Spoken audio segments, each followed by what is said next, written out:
Hey there. This is obviously Colin from Coaches on the Beach. Taking a moment to talk about some things today. And I wanted to start off with like a little historical fun fact. Those of you that know me know I like stupid stuff like that. The Declaration of Independence, we're all familiar, right? Signed July 4th, 1776, announced that we were not going to be British anymore. And John Hancock, right, is famous for having signed it so large. He signed his name bigger than every other name signed on the Declaration of Independence, to the point where you can see it when you go visit the Declaration of Independence in Washington, D.C. You have no problems reading John Hancock. And that's also where we term the name John Hancock, which is a signature. Uh, the reason he signed it so big, a little bit of legend is that he signed it so big so that King George III could read it without using his spectacles. And it was kind of popularized in the movie National Treasure with Nick Cage. But if any man may be hanged for this document, let me be hanged first. Right. And so it's a show of boldness, right, for what we think is right. And the reason I'm jumping on and starting today is we got some crazy news. At the time of this recording, we found out that Utah was discontinuing their beach volleyball program. Um, I think that's heartbreaking. It comes on the back of Grand Canyon deciding to cut their men's volleyball program. And we are at a time in changing college athletics, right? We are at a time when we've decided to pay athletes. And trust me, I'm all on board of paying athletes. I actually think if you bring in revenue, you should be paid for the services you provide. I was also a big proponent of getting rid of volunteer coaching because if you do work, you should receive compensation. That's just a general policy. Now, where that money comes from, I understand, right? We got to figure out ways to do things. This is a bigger problem, right? Deciding that a sport can go or deciding that people don't matter goes against what I would bet is the mission statement of every single one of these universities. I bet it's against the mission statement of every athletic department. In fact, I'd bet when you go into an athletic department meeting, the conversation generally includes, hey, we want to make sure that they have a great student athlete experience. We want to make sure that they graduate, and we want to make sure that one day they want to donate back to our program and come visit us. If I had to guess, that's just about every athletic department's main mission and goal. Cutting sports is in direct, I don't even know the right word, antagonizing of that, right? You are not going to create a good student athlete experience by eliminating the student athlete experience. You are not going to create happy alumni. And I understand, right? Money's got to come from somewhere. We got to stay competitive in football. Listen, I'm not a crazy person. I'm not saying beach volleyball should be put at the top pedestal. It should be beach volleyball, football, baseball, basketball. I'm not saying that. I'm saying that this decision impacts human beings. Doesn't impact a spreadsheet. Yeah, I'm sure it impacts a bottom line to an extent, but these are people, real people, young women and young men who are getting cut at programs across the country, not in beach volleyball, but in plenty of other sports, whose lives are going to be changed by this decision. I would encourage everybody to look at the resources they can use in order to support one another. If a program is under threat of getting cut or getting cut further, there are people who are willing to help, who are able to help. And you just need to reach out to the right folks and get that information. But there are resources out there. And I would love nothing more than to see our group band together to support one another. Once again, I'm not asking for craziness. I'm not saying beach volleyball needs to charter every flight. Okay. I'm simply saying that we need to continue to give our student athletes the best opportunity at graduating and experiencing success and getting to be a part of this entire thing because that's what we all promised them when it started. And yeah, things change. Things didn't change this much. Okay. The university didn't decide, oh no, all of a sudden we're now losing $80 million. Nope. Every endowment at every school is pretty darn big. And if you want to make progressive changes, that's one thing. But to do it all at once is ridiculous. And so I just wanted to jump on and say it because I don't think it's right. And I am a firm believer in standing up for what's right. And just like John Hancock, I think it says my name pretty big right beneath this if you're watching on video. And I'm happy to take part in this because I believe in fighting for the student athletes that we are representing, that we care about, and that play our sport. And that play other sports for that matter. I'm sure we're hearing about it from I bet men's track is probably one of the most decimated sports right now. And I don't think that's right either. And so if there are student athletes that need resources or need some more information on how to help, I would encourage them to reach out and try to find some good people that are willing to help out with that. But I want to appreciate everybody for taking time to listen to this. And sorry, Michael, for making it take so long, but thanks for giving me the platform.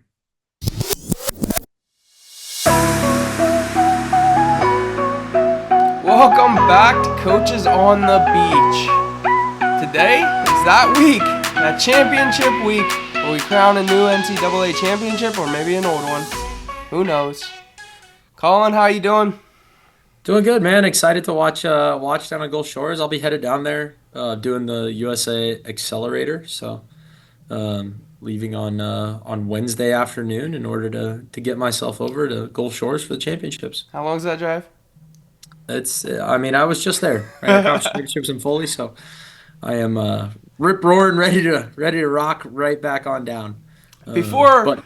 Before we get into this bracket that we see now, we had a couple brackets last week. Yeah. And I think we need to open the air a little bit for possibly a little pat yourself on the back type deal. But Colin, take us away.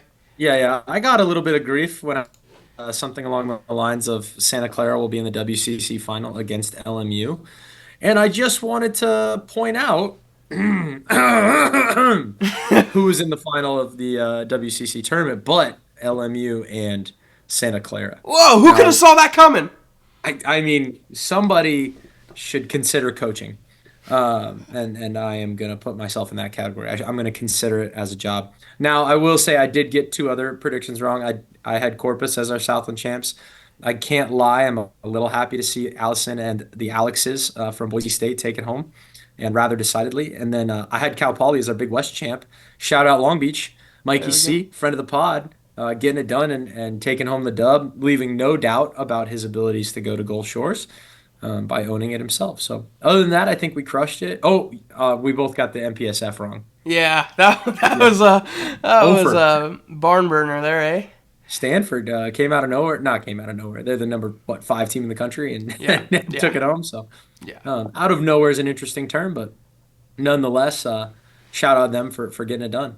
I think the one final score that I saw that I wish I would have mentioned when we were going over it last week was in the Southland. You selected, who was it, over SLU in the first round? I think it was San Jose State. San Jose State. SLU did win. We had just gotten done playing SLU. And I was like, I don't know. They have a little grit to them. They could get it. But that was just in my mind, so you can't take that back, and I can say what I want to now because hindsight's 2020. But you made the bold prediction of Santa Clara making it to the championship. They did. You get bragging rights for that one. Don't judge me by the picks that I make, but judge me by my misses because I have so few. Oh gosh, what's the movie? Help me out. Wolf of Wall Street. Wolf of Wall Street. There you go. Okay. But let's get into this big bracket. Let's get into the thing that people all want, right? The Coaches on the Beach bracket challenge is back. Boom. For year 2. And we're getting fired up for it. Yeah, so you can see if you're watching on YouTube or Spotify right now, you can see the bracket up on your screen. This is how it unfolded. My bold prediction of USC coming up and earning a 1 or 2 seed did not pay off. But we are going to do that bracket challenge again. We have created a form. It will be on the comment section of YouTube. It will be under our Spotify link. If you can't find it, reach out to Colin or myself and we can get you the link for it. And then the difference is this year, when you submit your bracket, you'll get an email saying you've submitted your bracket, and the link to see all the other brackets will be in that email. So we upgraded there a little bit instead of me sending you a separate email a couple days later. Now moving on up. This is still manual input, so after you submit your bracket, give me a couple hours to put it into a bracket form, but you will see a couple picks in there. My picks are in there. My wife's picks are in there. Colin's picks will be in there. So if you're the first one to put in, you'll see those three at least. Yeah. I think it's worth noting too, when you look at the bracket, one of the most exciting parts about this year's bracket is there will be a new team in the finals. Mm-hmm. We can guarantee because USC, UCLA, and Florida State are on the same side of the bracket, the NCAA has only ever seen those three teams in the finals, and they physically cannot be in the final together. So get excited. I hope you'll get to see some history be made. Maybe we'll see the championship move from Southern California. Not if my prediction holds true, but and not if your prediction holds true. But Me either. Me either. there's a chance. Hey, so you're saying there's a chance? My big bold prediction was going to be I can guarantee 99.9, throw all my money down. It won't be UCLA versus USC in the finals. I can go all my money down. I'll go 100%. No 99.9. I'm giving it all. If anyone wants to take us up on that bet, please, please, please reach out as soon as you can because I will bet you that all day. It will be worth me losing my job of not betting for NCAA sports. I was gonna say, Michael, I have bad news for you, right? It's an NCAA violation right there. No gambling. We can bet on horse racing though. So if you want to hit the ponies for the Derby this Saturday, let me know. I'm in. Okay, let's look at this. So UCLA coming out number one, the first at-large bid in the tournament. Yep. The one seed. I've got them. They've got the winner of the OVC, UTC Chattanooga. Shout out Darren Van Horn, Coach of the Year in the OVC. Congratulations on an exciting victory over UT Martin. If you got to watch the last point, it was a fun overset, and it landed for the final point. But nonetheless, a proud accomplishment. I am going to give round one win to UCLA Bruins. I'm gonna go the same way. I think UCLA is gonna hold on there. Darren gave us the guarantee that they would win back-to-back OVC championships. He never said anything about first round of NCAAs, so this is where it gets dicey. But I think UCLA is gonna be able to pull it out. I would agree. Moving on to the 8 versus 9, Florida State and Long Beach State. So a couple of teams that have had some rocky years, I'd say, this year thus far, but one conference champ, one conference runner-up. Florida State losing a tight one to Texas. Yeah. Who you got? I got Long Beach in this one. I think Florida State. This is my bold prediction, I guess, and it's an 8 and 9 seed, so it's not that bold. But Long Beach has been playing really well. Florida State always comes prepared for the tournament. I think this is going to be one of the best matches of the tournament, though. I think this has the making of being a 3-2 finish either way. But I believe that Long Beach will pull it off. I think they're riding high off their championship. There are supposed to be thunderstorms in the afternoon on Friday. Oh, boy. And so we know Long Beach thrives in that environment. I think Florida State travels too well. So I'm giving it to the Noles to take home that first round matchup, although I do think it'll be 3-2. I think it'll be one of the best matches of the tournament without a doubt. There we go. Our first Michael versus Colin showdown. Who wins gets bragging rights. Moving on to the 9. Now that I know it's 9 a.m., it's even more exciting. Southern Cal, North Florida. Okay, it's a 5 versus 12, but Southern Cal has a tendency of not quite getting up early and oversleeping a little bit. I'm just saying, 1 in versus 8, Stetson. I think Georgia State midweek losing to South Carolina, flying out to Hilton Head, losing to Grand Canyon and South Carolina. Like, there's enough history there. Now, we've talked about this a lot. It's really hard to bet against the defending champs, and North Florida's playing some good ball, but they had to duke it out to the finals with Stetson and Florida Gold. So I'm still gonna pick Southern Cal, but let's get excited for that match. Let's see if North Florida comes out with a little fire, a little Spitfire ready to rock. Yeah, I too am going with USC, but watching North Florida battle in the semis versus Florida Gulf Coast, like the coach of the year, Chris Sweat, was all about it, and he had his team fired up. Yeah. And then coming out against Stetson after dropping it earlier in the weekend, like they are playing some really good ball. I just don't know if the bottom of the lineup is going to quite hold up. Yeah, I would agree. I mean, their ones played really well, but I'm not sure you're going to hold up to Madison White blocking at the net. It's just not quite the same. So, but I will say, Dougie, if you pull it off, I'd love to see it. I'll get excited. Don't you fret. Moving on to the 4 versus 13, LMU FAU, the battle of the mid majors. Our first mid major duel so far. First match of Um, the weekend, First 8 match of the a.m. weekend. Yeah, yeah, definitely favors our burrowing owls in that regard. However, I'm gonna go with the LMU Lions. I Yeah, I do think they're too. very good. Yeah, I think they're going to be pretty fired up. They're making a really good run this season. So this is what they've been preparing for their entire season. Yeah, I yeah. think they have a pretty good idea of who's going to win their conference championship every year. So I think this is now the show. This is the lights are on. They went through those battle of the Titans every weekend for this moment. Couple things to note about them, right? Who's healthy at the ones? Because I know they had that problem against some of the other good teams. Obviously, they seem to be just fine with playing that group, but because I think they lost 3-2 to USC, 15-13 in the ones, Yeah. missing a ones player. Right, so it's not too much to look at there. Florida Atlantic struggles in the 4-5. Right, so Okay. if you look at those at the Conference USA matches, right there, it did come down to their fives, and I think Hmm. they took home the dub in that one. But it's a slightly different case when you're playing LMU and you have an Olympian in the fives pair. That part's going to make it slightly tougher. So I'm going to give the edge to LMU, but there are a couple factors. First thing in the morning, are their ones healthy? How do FAU's fours and fives play? Those Yeah. three factors could lead to a fun little upset, and I'm always rooting for our nearly flightless birds, but it's hard to not also root for the Lions at LMU. And we drop down to the lower half of the bracket. We're going to stay up top. So the 2 p.m. match, number 3 Stanford coming off the MPSF first ever MPSF champion, and then number 14 Boise State. They are coming off their first championship as well. Yep, first timers, welcome to the tournament, welcome to the show, ladies and gentlemen. Boise State, Southland Conference champs. Colin, you picked against them in their conference tournament. You gonna pick Yeah, against them here? I love them so dearly, but I am going to pick against them again. Yes, I once again, guys, rooting for you, Allison. I am Allison Voigt, Southland Conference Coach of the Year. You won the regular season, you won the postseason. You deserve all the flowers. Yeah. You got a rough seed.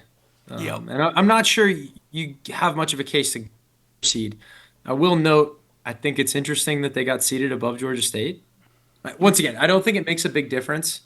But Georgia State being the 15, Boise State being the 14, you look at the season, Georgia State's definitely been up and down, but they've also been ranked the whole season. Rankings are not the committee. We've talked about that before. But that is the only spot where the committee went against the rankings. Yep. They picked straight down otherwise. Just saying, just taking a note that from the final week or the week 10 poll until or the week 9 poll, I should say, into the bracket, it was almost word for word rankings Yep. until you got to the conference champs at 12, 13, except for that one. So just little I piece. But too yeah, have Stanford in this one. I think I don't think it's gonna be a blowout, but it might be 3-0.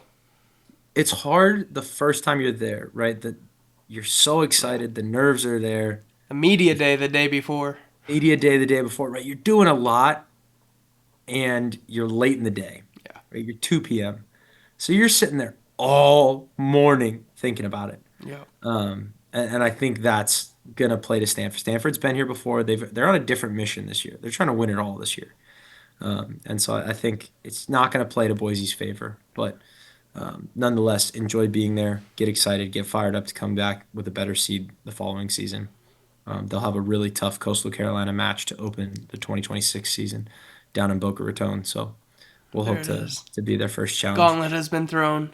The gauntlet has been thrown. Moving on to 6 versus 11. This is probably our best bet for an upset. We've got the LSU Tigers taking on Cal Poly. For those that are unaware, this is an extra spicy matchup. Not only are these two good, really good teams, these are two programs that don't particularly get along. And it's been rather said by one of the coaches. Todd at Cal Poly makes it no stranger that he doesn't like to play LSU. He doesn't sign up for tournaments that play him. He doesn't play him at the tournaments that he hosts. Um, And so I think you're going to see some fireworks. I think you're going to see some excitement from all the way up and down the lineup. I think LSU struggled at the two all year. Cal Poly struggled at the 3-4 all year. And once again, I'm saying struggled for teams that have like a combined 19 losses. So it's not really like struggle's a really interesting term, Yeah. but um, I think the ones is going to be an epic battle. I'm going to give it to Cal Poly. I think the twos, I'm going to give it to Cal Poly. Can they find a third point? Now, they got Lindsey Sparks, the KG vet, the old soul on the team. Can she pull out the dub? Can Ella Connor pull out the dub? You know, she's been in the ones before. Can she get it done? Or do the young LSU Tigers with Elle Evers and Cameron Chatelier, does that group get it done? I think it'll be a good match. I did pick Cal Poly just for reference, but I think it's going to be a really good volleyball match. A Did you big pick the build upset? up for I did pick Cal Poly. Okay. Did you pick the upset? No, I picked Cal Poly as well. But my Coward. wife did pick LSU. Let's go, So Zephyr. Zephyr's on the LSU train. This is 11 seeds where LSU was last year, and they made that deep run. They So did. don't They count did. them out yet. I didn't say I was counting them out. In fact, I think I said it was going to be a very good match. I just had to Yep. pick the team. And then dropping right below, right, the next best matchup, Yep. you got Cal versus Texas. The Longhorns. First year trying to be competitive, I would say mission accomplished. Um, yeah, Yep. super competitive squad. Cal's going to have a little bit more rest because Texas had to go win the CCSA championship in Baton Rouge. But I think the Longhorns are here to play, and I'm giving them the statement match over Cal. I too have Texas winning this one. I think this is where you're going to see some experienced coaching coming into play. Stein being a tournament vet, he's going to have some different tricks up the sleeve, I think, to get Texas ready for all the lights and the glamour and everything that happens at the tournament. Now, how He's much of fun. that is going to be an effect of what Stein does? I don't know, because the players still have to play and compete in the games to win. So, this is where I like to think coaching comes into play, just to give us some more to hang our hats on. But I think Texas is playing really well, like we can say for any of these 16 teams. So it's Yeah, going to be my go-to line. But I do think they pull it out over Cal. But I would not be surprised if Cal wins. yeah, I would agree, but I'm going to give the edge to Texas. I think he's going to pull it off. And our final matchup in the first round, Dun, 2 dun, versus dun. 15, circa 2022. That's what I was thinking. Now, I think Georgia State was the 10 seed. Yep. They had Georgia State's crazy young at the 3-4-5. I Yep. mean, and even at the two, right? Like, I think seniors wise, obviously you got your ones pair of seniors, Ayla and Ari. Your twos pair, Destiny White, a senior. Sophomore, Savannah Ebarb. Your threes, you got Mazaleski and Alu. Alu's a senior. And then you're just, I mean, Danica and Michaela and Cabri and Keeley. It's a crazy young bottom of the lineup. TCU has an ungodly number of European championships in their lineup, A little bit as of well experience. as well as Norseca's, as well as an Olympics. Part of me really, really wanted to just like, yeah, this is my pick. I'm gonna go with Georgia State here. But I do think the Horned Frogs are gonna handle their business. I think double limb, maybe you don't play as hard. You're not as worried. You got Yup. more matches coming up. It's just do or die. You got 4 matches. You got to win them all if you want to take home the national championship. And Yeah, this is what you read my mind there. Is like if this was double limb, Georgia State might sneak up on TCU again. But yeah. with it being single limb and this being the only match any of these teams have to play that day, that's a tough one to squeak by and go unseen. Yeah. And once again, like TCU crazy old, right? Like Yeah. 7 seniors or something like that. Yep. Like they got a ton of people that are graduating. They want to win the national championship. That's the Yep. reason half of them. I think Daniela and Tanya needed to come back to hone their craft. No, they're going to the 2028 Olympics as well. But they want that national championship. They want that final experience. And so, I saw uh, their senior day photo and I thought it was their entire squad in the photo. No, it was yeah, just their seniors and their parents. yeah, it was a big group. I do recall it being like, because I think Vergara graduates. I think obviously Daniela and Tanya graduate. I think Alanis graduates.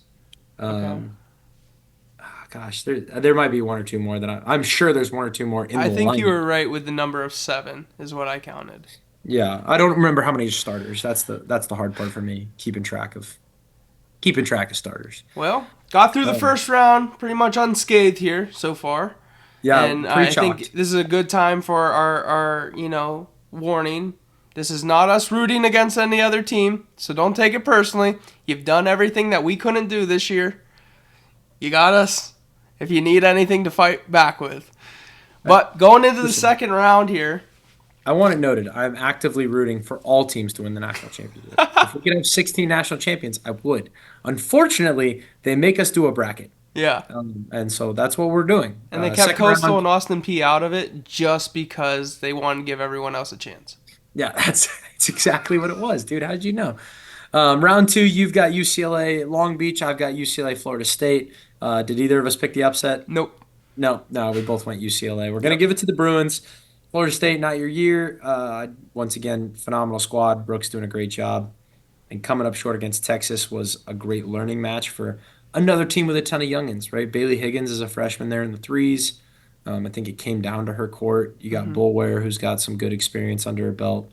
Um, Audrey Koenig, who's probably going to get one more year. I think eligibility wise, she's going to find a way to sneak that out. Ashley Vincent has a ton of international experience. Like you got a good squad there, so I wouldn't spend too much time stressing about it. Moving on down, we both have Southern Cal LMU. Yup. Drum roll, please. Are you picking the reigning national champs? I got Southern Cal in this one. Ooh, give me the Lions. There we go. LMU lost 15-13 in the ones with an alternate.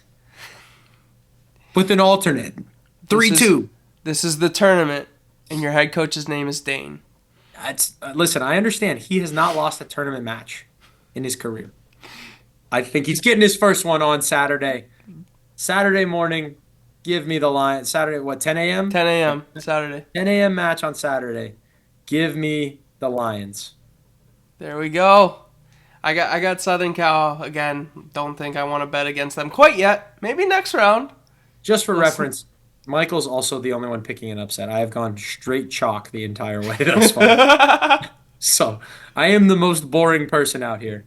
Until we get to the next round matchup, Stanford, Cal Poly. Give me the Stangs. Give me Cal Poly Mustangs over Stanford. I think I have the same thing. Whoa! Yep. I have Cal Poly going. I think the juju of knowing Todd and getting to work a couple camps with him has helped with this pick a little bit. I'm not gonna lie. So I'm gonna take Cal Poly. I haven't seen Cal Poly or Stanford play at all. I've just seen the scores from every time they've matched up, and they've been super close. So it's a coin flip, and so I'm gonna coin flip it on. I know Todd. So there you go, Okay. Todd. I like it. I like it. I was looking at the twos, right? So you got Avery Jackson and Brooke Rockwell in the twos for Stanford. You got Yeah. Izzy Martinez and Logan Walters in the twos for Cal Poly. In that matchup, Avery and Brooke are just Brooke's a stud, and she's been at the ones and she's got it done. Avery's also a stud, but it's her freshman year. Mm-hmm. She was in the ones for a lot, got dropped to the twos lately. Izzy and Logan are solid, and that is a big block. And I just feel like it's a little jumpier sand, right? Gulf Shores isn't the deepest Yeah. sand in my opinion. I think it plays to Izzy running down balls and like popping up in transition and scoring points. And I think, that's kind of where like Avery's not the world's biggest block. She's Mm-hmm. just a cannon of an arm. Mm-hmm. But I'm not sure she's going to take up enough space to make Izzy's life really uncomfortable. And so I'm going to give it on the twos alone, right? Because I think everywhere else is going to be a great matchup. But I Yeah. think the twos is where you're going to get your separation. So I've got it coming down to the twos, 3-2. Give me Pauly. There you go. And we step down. I got TCU versus Texas. You got TCU versus Texas. The battle for the state. Who's gonna win the Lone Star? Who? Oh, dude, I think we both picked the upset in this. Did we both go fun? I went fun Texas. it's so hard. How do you not get wrapped up in Longhorn excitement? Yep. We just spent a ton of time talking about the 7 seniors at TCU, right? We just talked about the accolades that they have, and I mean, let's be real. The ones that's going to TCU, like that point, Mm-hmm. TCU, Mm-hmm. where I think it'll be interesting, the threes, right? So if I'm not mistaken, the threes for TCU are the Puerto Ricans, right? Alanis and now Yes. I'm forgetting names because I stink at this, but and then the threes for Texas are Maddie Parmalee, former ones player at Florida Gulf, Okay. and Karen Zolnarchikova, former ones player at Stetson. So a couple of ASUN fiends in the three. I think they're KG vet. They're both like 25 years old. They're ancient in terms of college athletics. Like, I think that KG vet play is going to wind up beating the Puerto Ricans and helping send Texas into the national or into the semifinals. Yeah, this one took me a while. I think I filled out the rest of my bracket before I picked this game. Um, just because like TCU's had a tough time in the tournament the past couple years. And I would really like to see them get through that and show that it's not a trait of theirs. But again, I do think I like the energy around Texas right now. And like looking at their scores, looking at their lineup, I do think they have the edge below the ones. I think if it was just one pair that you send out there and you battle to the death, I think TCU takes it no problem. I would But agree. unfortunately for them, this is a team sport still, and you Gotta have win. to win three Gotta win quarters. three. Gotta win three. All right, on to your semifinals, Ooh. Michael. UCLA USC matchup of the century. We've seen it a ton of times. It's flip-flopped back and forth. USC won the most recent at the MPSF Championships, Yup. eliminating UCLA in the semifinals. Who eliminates who in this semifinal for you? If you listened a couple weeks ago, I said that USC was going to win the MPSF because the winner of the conference tournament does not usually win the national championship. And I wanted UCLA to win the national championship if anyone was going to take it back to LA. So I got UCLA in this one. I think it's going to be 3-1. Ooh, who doesn't finish? I don't think that the ones will finish. I think Ooh, that one's going to go 3 sets. And that's going to be the killer for USC. If they can get that out fast enough and keep that momentum, I think they will have a shot to really pull through. But I don't think the ones are going to finish. I think it's going to go three. I don't think they're stagger starting Oh, the really? semifinals. I think the semifinals are It's going. just the finals? I think it's just the finals that they're stagger starting, and so I love it because sometimes in the semifinals, and it happens a lot. I feel like with SC, it's gonna come down to like the 4-5, Yeah. right? You're gonna wind up seeing like Kennedy Coakley and Ashley Pater once again battling it out for a chance to go to the national championship. Um, in your case, in my case, it's LMU UCLA, and I want to see a new national champion. Give me the Lions. Roar, Lions, roar. Roar, Lions, roar. Mid-major Central, LMU gets hot at the right time, takes down FAU, gathers some momentum from Southern Cal, plays KG in the wind against UCLA, and earns their spot in the national championship. Nice. In the other semifinal, the matchup we saw, what, 2 weeks ago? Uh huh. Cal Poly in Austin lost 3-2 to Texas. We saw the Longhorns take home that dub. I got So, Cal Poly flipping it. what's that? I got Poly flipping it. I got Cal Poly too, but with this new information of all 5 courts starting at once, I might switch my pick to Texas. Oh, I think Cal Poly. I think if they had the 2-3 wave system going on, I think Cal Poly has enough to kind of battle through that time period. I think after the first win of Texas of the day over TCU, emotions are high, and if they come out 5 across, I think they're gonna pull ahead on what was it that I was really high on? I think it was Texas's fours. I don't have my other screen up right now. mm, But I think Texas's fours for me were kind of the tiebreaker there, and because they were going to play in the first wave of what I was suspecting in the tournament, I was like, Cal Poly's going to pull it out in the second wave. But if they're all starting at the same time, I might switch it up and go Texas here. Texas fours, Macy Butler and Noah Sonnevel. Yes. Okay. Yeah, I think they're a good pair.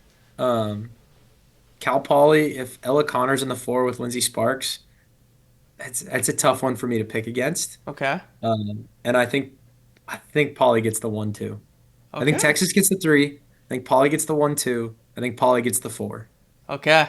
I was Uh, gonna say Texas or Cal Poly gets the 4, and or Texas gets the 4. Cal and Poly gets the 2 and in that first one.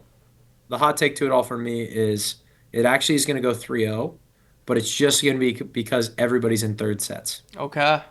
I think the ones win in two. I think the twos play a third set, take the dub. I think the fours play a third set and take the dub. But the threes and the fives are left hanging at like 13-13 or something like that. And this is the type of pick that gets my heart racing and says, put your shoe in your mouth and stop talking because Colin definitely has seen this before. No, no, no. It's all pure guessing, but I do love. I mean, I got to play both those programs, right? Yeah. This year I've faced Cal Poly and Texas, and beyond that, I've watched most of their players play for a long, long time, and Yeah. I think there's an immense amount of talent. I think there's some phenomenal coaching going on. I mean, when you're calling your assistant coaches Angela Rock and Angie Akers, I'm like, that's a that's some pedigree right there. Yep. And then, Yep. oh, your head coaches are Olympians Stein Metzger and Todd Rogers. Yeah, Yep. I think we're gonna see good ball get played. But I'm giving my edge to Cal Poly at the 1-2-4. Give me the I'm gonna one two switch my four. pick right now. I'm gonna go Texas on this one. So I got Ooh, UCLA and Texas in the final. ooh. Stein versus his old squad. We saw this one early Ah! on too, out in LA. Yeah, it's 0 for 2, right? Texas Yep. lost both times to UCLA. Yep. It's hard to beat a good team 3 times. But I got UCLA coming Oh, through. Triple J. hard to Triple beat a J's good got team. it. It's hard to beat a good team 3 times, and you're giving it to UCLA? They different Ooh. circumstances. I would This is agree. a championship match. It is different circumstances. I will say a fair amount of UCLA's. Actually, no, none of UCLA's roster has been there the No. last time they did. No. Complete changeover. Yep. I don't You're not know. gonna I make me don't change this one. know. Yeah, it UCLA's also doesn't winning matter this. because I'm LMU Cal Poly. I'm giving us a new national champion. I will will it. I will will it. However, I will not will it out of Southern Cal. I have LMU and Cal Poly. So, I mean, unless you're calling San Luis Obispo Central Coast, but I think most people would still put it in the Southern Cal category. Give me the Lions. They're hot. Woo! They're hot. Cesar he's Riding going off into for it. the sunset. Yeah, yeah. He wants that national championship. He wants that ring. Now what pairs? Staggered start, so 2-4 go hmm first. Um, For me, I have UCLA winning 3-0. okay. And I did, when it was UCLA versus Cal Poly, I did have court 3 being the final clinching point. But I'm not going to change it because I'm not really sure on my research on Texas. So it's going to be court 3, 3-0. Okay. All right. Give me Pauly in the fours. Give me LMU in the twos. Bing, bing. I got your scoreboard. Give me Pauly in the ones. LMU in the fives. It's coming down to the threes, and I think the Lions take it at the three. That's awesome. But I do think it's going to come down to the final point. I think we are going to see everybody in the place wrapped around one court Yep. in the threes watching somebody win the national championship. Now, I say all that because one of my favorite scenes of all time is when I watched Gustavo literally throw his clipboard mid-match, and I watched two girls watch a ball drop so that they could sprint over to the court that had just won the national championship. Like one of the coolest things I've ever seen is like you see Gustavo pop out of his chair and hurdle the little barrier that they have there, and you're like, "Where's he going?" And then the two girls realize what's happening.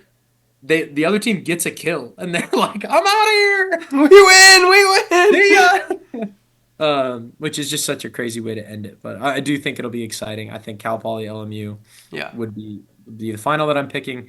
We say all of this once again. We're rooting for all 16 teams Yeah. to win the national championship. So if we can create a Hunger Games, PETA, Katniss type situation, either we both win or none of us wins type deal, then great.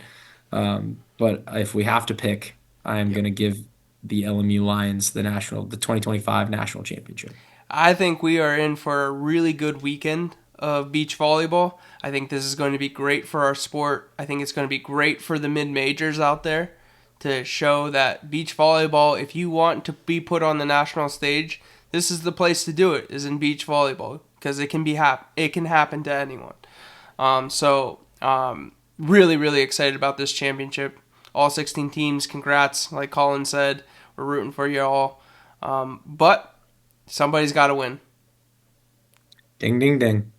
Michael, I won't see you down in Gulf Shores, but you might see me on TV. There you go. You keep your eyes peeled. I don't know what I'll be wearing yet, but I'll try to make sure it's flashy so you can check it out on the old screen. But we'll see you next week for hopefully a return to our normal programming. Do we have normal programming? I don't know. We'll see. What do we do? Season 2. We're not sure yet.